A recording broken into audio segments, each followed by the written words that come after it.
Varahi silks వారి grand festive celebrations పొందండి 10,000 రూపాయలు ఆపై కొనుగోలుపై బంగారు నాణెం ఉచితంగా.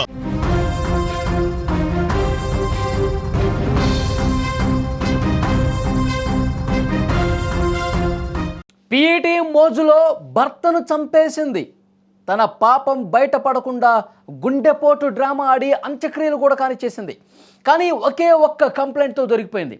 నిజామాబాద్లో జరిగిన ఈ ఘోరం వివాహేతర సంబంధాల్లో పచ్చని సంసారాల్లో ఏ విధంగా చిచ్చు పెడుతున్నాయో చెప్పటానికి మరొక ఉదాహరణగా ఈ ఘటన నిలిచింది. నిజామాబాద్ జిల్లా మక్లూరు మండలం బోర్గాం గ్రామానికి చెందిన రమేష్ సౌమ్య దంపతులకు 13 ఏళ్ల క్రితం పెళ్ళైంది. వాళ్ళకి 2 కుమారులు, 1 కుమార్తె కూడా ఉంది.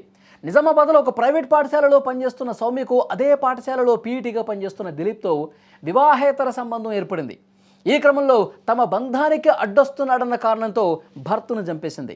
అంటే సినిమాల్లో కూడా కనిపించినటువంటి ఒక ట్విస్ట్లు ఈ స్టోరీలో ఉన్నాయండి. భర్తను అసలు ఏ విధంగా దారుణంగా చంపేసిన తర్వాత ఏ విధంగా డ్రామా ఆడిందో క్లియర్గా ఈ వీడియోలో మీకు ఎక్స్ప్లెయిన్ చేసే ప్రయత్నం చేస్తా. సౌమ్య రమేష్ 13 ఏళ్ల క్రితం పెళ్ళయింది. భర్తని చంపేసి ఏ విధంగా నాటకం ఆడిందో తెలుసా? గుండెపోటుతో ఒక్కసారిగా కుప్పకూలిపోయాడని చెప్పి నమ్మించింది. కుటుంబ సభ్యులకు ఫోన్ చేసింది, బంధువులకు ఫోన్ చేసింది, చుట్టుపక్కల ఉన్న వాళ్ళందరికీ చెప్పింది. గుండెపోటుతో చనిపోయాడు, నా దేవుడు చనిపోయాడు, నా భర్త చనిపోయాడని చెప్పి మొసలి కన్నీరు కార్చింది. అందరూ కూడా అదే నిజమేమో అని చెప్పి నమ్మేశారు.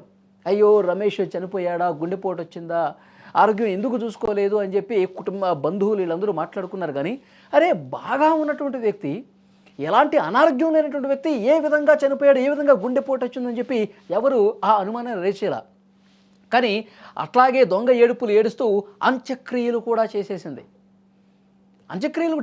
అయిపోయింది. అయితే ఏమి ఏడుస్తున్నటువంటి క్రమంలో అంత్యక్రియలు జరుగుతున్నటువంటి సమయంలో స్థానికులు ఉంటారుగా, చుట్టుపక్కల ఇరుగు పొరుగు వాళ్ళు ఉంటారు కదా, వాళ్ళకి ఎక్కడో ఒక డౌట్ ఉంది. ఎందుకంటే ఇంట్లో అప్పుడప్పుడు గొడవలు జరుగుతూ ఉండేవి. మరి ఇతను ఎంత హ్యాపీగా మాట్లాడేవాడు, ఎంత ఆరోగ్యంగా కనిపించేవాడు, ఎందుకు ఆలోచన ఇట్లా అయిందని చెప్పి వాళ్ళకు డౌట్తోనే చూస్తూ ఉన్నారు. చూస్తున్నప్పుడు మెడ మీద గాయాలు అబ్జర్వ్ చేశారు. కానీ ఆమె ఏడ్చే సమయంలో, శవం ముందు పెట్టి నాటకాలు ఆడే టైంలో, అంత్యక్రియలు జరిగే టైంలో ఇంటి చుట్టుపక్కల వాళ్ళు స్థానికులు ఎవరూ కూడా క్వశ్చన్ చేయలే, ఎవరు కూడా మాట్లాడలే. తర్వాత ఏం చేశారు తెలుసా? అంత్యక్రియలు అయిపోయిన తర్వాత ఈ రమేష్ తమ్ముడు ఇజ్రాయెల్లో ఉంటాడు. ఈ ఇరుగు పొరుగు వాళ్ళు స్థానికులు అతనికి ఫోన్ చేశారు. మాకెక్కడో డౌట్ కొడుతుంది, మెడ మీద గాయాలు ఉన్నాయి, నువ్వు ఒకసారి కంప్లైంట్ ఇస్తే బాగుంటుంది, ఇది నిజమని చెప్పి మాకు నమ్మబుద్ధి కావట్లేదని చెప్పి ఆ ఇంటి చుట్టుపక్కల ఉన్న వాళ్ళు విదేశాల్లో ఉన్నటువంటి రమేష్ తమ్ముడికి ఫోన్ చేస్తే అతను వెంటనే ఇక్కడ పోలీసులకు కంప్లైంట్ ఇచ్చాడు. నాకు అనుమానం ఉంది, మీరు పోస్ట్ మార్టం ఎందుకు చేయలేదు, పోస్ట్ మార్టం చేయండి, ఆరోగ్యంగా ఉన్నటువంటి నా అన్న ఎందుకు ఆల్ ఆఫ్ సడన్ ఈ విధంగా గుండెపోటు వచ్చింది, నాకు నమ్మబుద్ధి కావట్లేదు, మా వదిన మీద నాకు అనుమానం ఉంది అని చెప్పి పోలీసులు కంప్లైంట్ ఇస్తే ఆ కంప్లైంట్ ఆధారంగా ఇన్వెస్టిగేట్ చేస్తే మొత్తం కథ బయటకు వచ్చిందండి. ట్విస్ట్లన్నీ కూడా బయటకు వచ్చినాయి. ఈమె నిజామాబాద్లో ఒక ప్రైవేటు పాఠశాలలో నాన్ టీచింగ్ స్టాఫ్గా పనిచేస్తూ ఉంది. అదే పాఠశాలలో పీఈటీగా ఉన్నటువంటి దిలీప్తో వివాహేతర సంబంధం పెట్టుకుంది. వీళ్ళిద్దరూ ఈ విషయాన్ని తెలిసిన తర్వాత రమేష్ 1-2 సార్లు మందలించాడు. ఇంట్లో కూడా గొడవలు జరిగినాయి. నా వివాహేతర సంబంధానికి, నా సుఖానికి, నా స్వేచ్ఛకు ఎందుకు అడ్డొస్తున్నావు, నిన్ను లేకుండా చేస్తానని చెప్పి ఒక ప్లాన్ ఫిక్స్ చేసింది. దిలీప్తో చెప్పింది, రమేష్ నా భర్తను చంపేసేయాలి, లేదంటే మనకు మనశ్శాంతి లేదు, మనం హ్యాపీగా ఉండలేం, మనం సుఖంగా ఉండలేం అని దిలీప్తో చెప్పి చంపాలని కుట్ర చేశారు. గత నెలలోనే సౌమ్య భర్త రమేష్ రోడ్డు మీద బైక్ మీద వెళ్తూ ఉంటే వెనక నుంచి కారుతో బలంగా గుద్దేశాడండి. ప్రియుడు దిలీప్ కారుతో గుద్దేశాడు. గుద్దినప్పుడు స్వల్ప గాయాలతో బయటపడ్డాడు. రమేష్ తప్పించుకున్నాడు. వెంటనే ఆ కారు వెళ్ళిపోయింది. దాన్ని పట్టుకునే ప్రయత్నం చేశారు కానీ దొరకలా. అరే ప్లాన్ బెడిసి కొట్టిందే, నువ్వు కారుతో బలంగా ఢీ కొట్టి ఇంకా అతని మీద నుంచే పోనివ్వాల్సింది కదా, స్పాట్లో చచ్చిపోయాడు కదా, ఎందుకు ఈ విధంగా చేసావని చెప్పి వాళ్ళు భావించుకొని ఇట్లా లాభం లేదు, సుపారీ గ్యాంగ్ మర్డర్లు చేయటంలో ఆరితేరిన వాళ్ళు ఎవరైతే ఉంటారో వాళ్ళకి పని అప్పగిస్తే ఈజీగా భర్త రమేష్ని చంపేస్తాడు అని చెప్పి ఎంత కుట్రపూరితంగా డ్రామా ఆడింది చూడండి. తన ఉంగరాన్ని 35,000 రూపాయలకు అమ్మేసి ఆ డబ్బులు తీసుకుని సుపారీ గ్యాంగ్కి ఇచ్చేసి పలానా రోజు మీరు రండి, నేను నిద్ర మాత్రలు కలిపి నా భర్తను పడుకోబెట్టేస్తాను, అప్పుడు వచ్చి మీరు చంపండి అని చెప్పి ఒక ప్లాన్ రచించింది. డిసెంబర్ 19వ తారీఖున మంచినీళ్ళలో 10 నిద్రమాత్రలు కలిపిందండి భర్త రమేష్కి.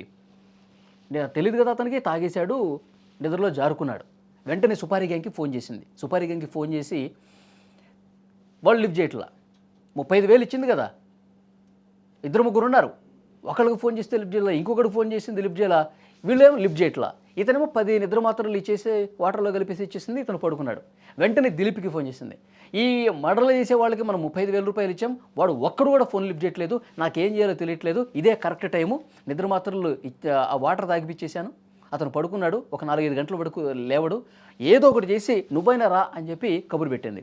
ఈ ప్రియుడు దిలీపు తమ్ముడు అభిషేక్ వీళ్ళిద్దరూ కలిసి సౌమ్య ఇంటికి వచ్చారు. ఇంటికి వచ్చి ఎంత దారుణంగా చేశారు చూడండి.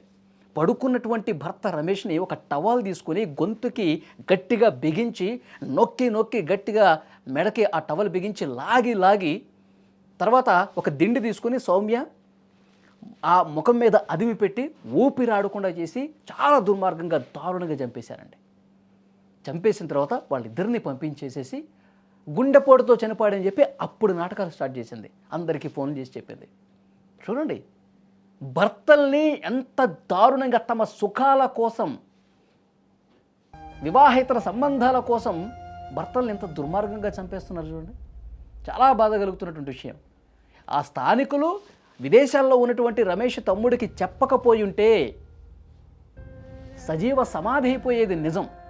కానీ నిజం నిప్పు లాంటిది, ఏదో ఒకరోజు బయటపడక తప్పదు. ఇలాంటి కన్నింగ్ లేడీస్ని, భర్తల్ని చంపే ఇలాంటి దుర్మార్గపు ఆడవాళ్ళని, మదంతో తన సుఖాల కోసం భర్తల్ని చంపేస్తున్నటువంటి ఇలాంటి మహిళల్ని ఏం చేయాలండి? ఈ వీడియో చూస్తున్న ప్రతి ఒక్కరూ, మనం గత సంవత్సర కాలం నుంచి మాట్లాడుకుంటున్నాం, భర్తల్ని చాలా దారుణంగా చంపేస్తున్నారండి ఇష్టారీతన. ఇలాంటివి ఆగాలంటే చట్టాల్లో మరింత బలోపేతం కావాల్సినటువంటి అవసరం ఉంది. చాలా కఠినంగా ఇలాంటి ఆలోచన చేయాలంటే భయపడే విధంగా కఠినంగా శిక్షించాల్సినటువంటి అవసరం ఉంది. ఏం చేయాలి ఇలాంటి మహిళల్ని? Please comment. బోర్గా గ్రామంలో ఒక వ్యక్తి అనుమానాస్పదంగా మృతి చెందాడు. ఆ వ్యక్తి యొక్క మృతదేహాన్ని అదే రోజు పూడ్చివేయడం జరిగిందన్న సమాచారం పోలీసులకు రావడం జరిగింది. ఈ కంప్లైంట్ బేస్ చేసుకుని పోలీసు వారు 24/12/25 రోజు డాక్టర్ల సహాయంతో బాడీని ఎగ్జామినేషన్ చేసి పూర్తిగా ఎగ్జామిన్ చేయడం జరిగింది. ఆ తర్వాత కొంత అనుమానాస్పదం ఉండడంతో ఆ ఎవరైతే అనుమానాస్పదంగా భార్య పేరు చెప్పడం జరిగింది స్వప్న, దాంట్లో ఆమె ప్రియుడు అయినటువంటి దిలీప్ అదుపులోకి తీసుకోవడం జరిగింది. వీళ్ళతో కలిసి విచారించి ఏ విధంగా చంపాలి అని చెప్పేసి వాళ్ళతో ఒప్పందం చేసుకోవడం జరిగింది. ఒప్పందం భాగంలో వాళ్ళు 35,000 రూపాయలు డిమాండ్ చేయడం జరిగింది. దాంట్లో భాగంగా సౌమ్య తన దగ్గర ఉన్న ఒక ఉంగరాన్ని తాకట్టు పెట్టించింది. దిలీప్ తాకట్టు పెట్టి 33,000 రూపాయలు వచ్చినాయి. మనకి 2,000 అదనంగా కలిపి 35,000 రూపాయలు వీళ్ళకి ఇవ్వాలనే ఉద్దేశంతో 14వ తారీఖు ఈ డిసిషన్ తీసుకోవడం జరిగింది. వీళ్ళ ప్లాన్ ప్రకారం 19th రోజు ఇతను పండుకున్నప్పుడు ఇతనికి స్లీపింగ్ పిల్స్ ఇచ్చి చంపాలన్న ఉద్దేశంతో మొత్తం కూడా ప్లాన్ చేసుకున్నారు. ఆ ప్లాన్ లో భాగంగా రాత్రి ఎవరైతే సౌమ్య ఉందో, సౌమ్య స్లీపింగ్ పిల్స్ ఇచ్చారు. అతను నిద్రపోయి ఉన్నాడు. అతను దిండు పెట్టి, అదేవిధంగా టవాల్ పెట్టి అతను స్ట్రాంగులేట్ చేసి దిండుతో స్మోదరింగ్ చేసి చంపడం జరిగింది. చనిపోయినాడు అన్న తర్వాత నిర్ధారణ చేసుకున్న తర్వాత వాళ్ళిద్దరు కూడా కలిసి